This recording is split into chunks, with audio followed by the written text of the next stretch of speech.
নজর আমাদের আছে দিল্লিতে, তার কারণ লোকসভায় আজ ওয়াকফ সংশোধনী বিল, অত্যন্ত গুরুত্বপূর্ণ যে বিল নিয়ে চর্চা হচ্ছে বেশ কয়েকদিন ধরে। বিরোধীরা একজোট হয়ে তাদের রণনীতি তৈরি করে ফেলেছেন এবং বিজেপি হুইপ জারি করেছে সব সাংসদদের আজ লোকসভায় থাকতে হবে। টানা আলোচনা চলবে, 8 ঘন্টা আলোচনা, বিল পেশের পর 8 ঘন্টা আলোচনা হবে। অত্যন্ত তাৎপর্যপূর্ণ এখানেও যে আগে থেকে জানিয়ে দেওয়া হচ্ছে 8 ঘন্টা আলোচনার সময় দেওয়া হচ্ছে। মৈত্রেয়ী নয়াদিল্লি থেকে আমার সঙ্গে রয়েছেন। মৈত্রেয়ী, এর আগে এই সরকারের বিরুদ্ধে, বিজেপি সরকারের বিরুদ্ধে বারবার অভিযোগ উঠেছে যে তারা ধ্বনি ভোটে বিল পাশ করিয়ে নিতে ওস্তাদ। তো সেক্ষেত্রে আলোচনার একটা পরিসর রেখে কি বার্তা দিতে চাইছে, কি মনে হচ্ছে আজ কি হবে?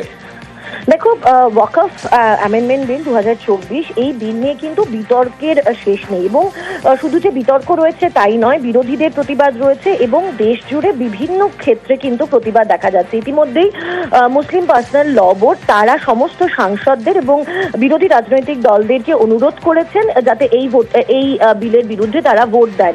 ফলে সব মিলিয়ে যে পরিস্থিতি রয়েছে সেটি যথেষ্টই কিন্তু শাসক দলের জন্য যথেষ্টই চাপের এবং সামনে মাথায় রাখতে হবে বিহার ভোটও রয়েছে।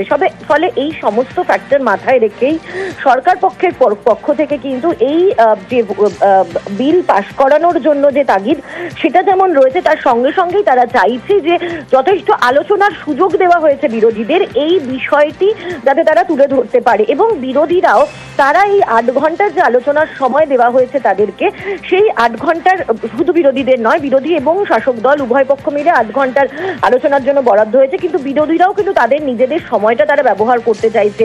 যদিও নাম্বার গেমসের দিকে যদি দেখা যায়, যদি এনডিএ সমস্ত শরিক বিজেপির তরফে এই বিলের পক্ষে ভোট করে তাহলে তারা এগিয়ে যাচ্ছেন, কিন্তু বিরোধীরা চাইছেন যে তারা এই বিলের বিরুদ্ধে তাদের যে ভয়েস, এই যে অসাংবিধানিক বলছেন তারা কেন এবং কোন কোন যুক্তিতে তারা অসাংবিধানিক বলছেন সেই বিষয়গুলো তুলে ধরতে এবং যথেষ্ট আলোচনা করে সরকারকে যথেষ্ট চাপে ফেলতে বা অস্বস্তিতে ফেলতে যে এই বিল বিরোধীদের তীব্র বিরোধিতার মধ্যে সরকার পাশ করিয়েছে, সেটা কোথাও তাদের রাজনৈতিকভাবেও তাদের জন্য বেনিফিশিয়াল হবে যে এই ওয়াকফ অ্যামেন্ডমেন্ট বিলের ক্ষেত্রে তারা যে তাদের ভয়েস রেজ করেছে।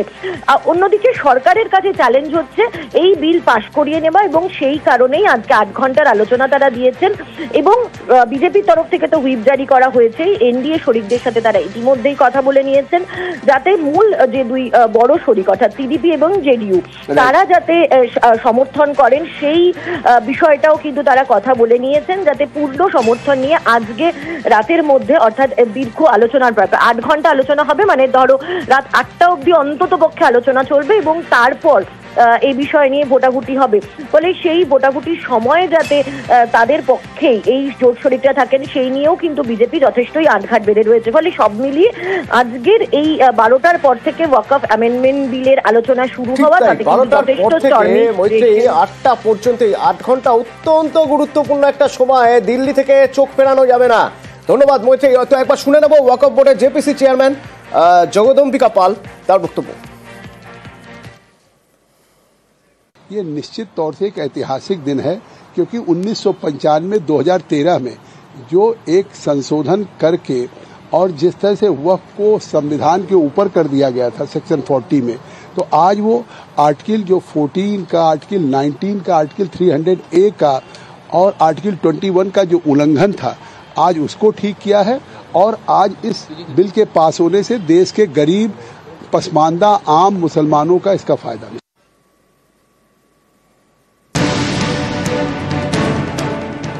আমরা চাইছি ডিবেট হোক, পক্ষে বিপক্ষে যুক্তি হোক। আমরা শুনতে চাই যে আমাদের তৃণমূল কংগ্রেসের সাংসদরা কি যুক্তি দেবে। আমরা ডিসকাশনে সব পার্টিসিপেট করব, ভোটিং এ পার্টিসিপেট করব। অনেক কনস্টিটিউশনাল পয়েন্টস ইনভলভ আছে। বিজেপি প্রভোক করবে, বিজেপি বলতে দেবে না, বিজেপি ডিস্টার্ব করবে। বুধবার লোকসভায় ওয়াকফ বিল এ নিয়ে আগের দিন থেকেই তরজা তুঙ্গে। এমন একটি আইন এখন বলবৎ আছে যা কোর্টে পর্যন্ত চ্যালেঞ্জ করা যেতে পারে না। কালকে যদি কোনো ওয়াকফ বলে যে আপনার বাড়িতে বা আমার বাড়িতে ওয়াকফ সম্পত্তি, আমার হাতে অধিকার নেই, আমি কোর্টে গিয়ে তাকে চ্যালেঞ্জ করব। তৃণমূল কংগ্রেসের যারা উকিল বাবুরা আছে তারা কি যুক্তি দেয় আমরা শুনি।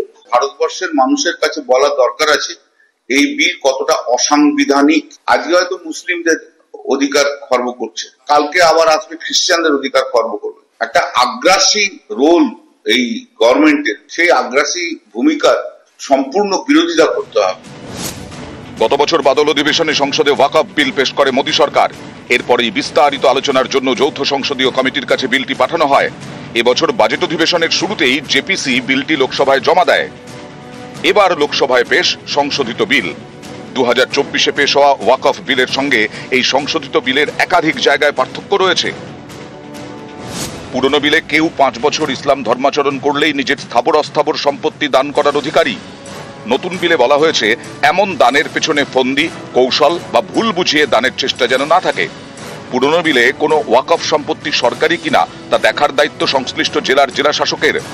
নতুন বিলে জেলাশাসক ছাড়াও তাঁর ওপরের কোনো কর্তাকে তদন্তের অধিকার দেওয়া হয়েছে। পুরনো বিলে কোনো সম্পত্তি ওয়াকফ হিসেবে ঘোষণার 15 দিনের মধ্যে তার সংশ্লিষ্ট পোর্টালে তোলার নিয়ম। নতুন বিলে এই সময়সীমা বাড়িয়ে 90 দিন করা হয়েছে। নতুন বিলে প্রস্তাব, সংশোধিত ওয়াকফ বিল পাসের আগে যে সম্পত্তি ওয়াকফ হিসেবে নথিবদ্ধ তার চরিত্র বদল হবে না, কিন্তু তার সরকারি সম্পত্তি হলে এবং সেই সম্পত্তির সামান্য অংশ বা পুরোটা নিয়ে আইনি বিবাদ থাকলে বিষয়টি বিচারাধীন হয়ে যাবে। যৌথ সংসদীয় কমিটিতে আলোচনায় বিরোধীদের আনা একটি সংশোধনীয় ওয়াকফ বিলে অন্তর্ভুক্ত করা হয়নি বলে অভিযোগ। বিরোধীদের দাবি, বিজেপি নিজেদের মর্জি মাফিক ওয়াকফ বিলে পরিবর্তন এনে সংখ্যালঘুদের বঞ্চিত করার পরিকল্পনা করেছে, যা একেবারেই মানতে নারাজ পদ্ম শিবির। আজকে হয়তো মুসলিমদের অধিকার খর্ব করছে, কালকে আবার আসবে খ্রিস্টানদের অধিকার খর্ব করবে। একটা আগ্রাসী রোল এই গভর্নমেন্টের, সেই আগ্রাসী ভূমিকার সম্পূর্ণ বিরোধিতা করতে হবে। কালকে যদি কোনো ওয়াকফ বলে যে আপনার বাড়ি বা আমার বাড়িতে ওয়াকফ সম্পত্তি, আমার হাতে অধিকার নেই, আমি কোর্টে গিয়ে তাকে চ্যালেঞ্জ করব। তৃণমূল কংগ্রেসের যারা উকিল বাবুরা আছে তারা কি যুক্তি দেয়? নিউজ 18 বাংলা।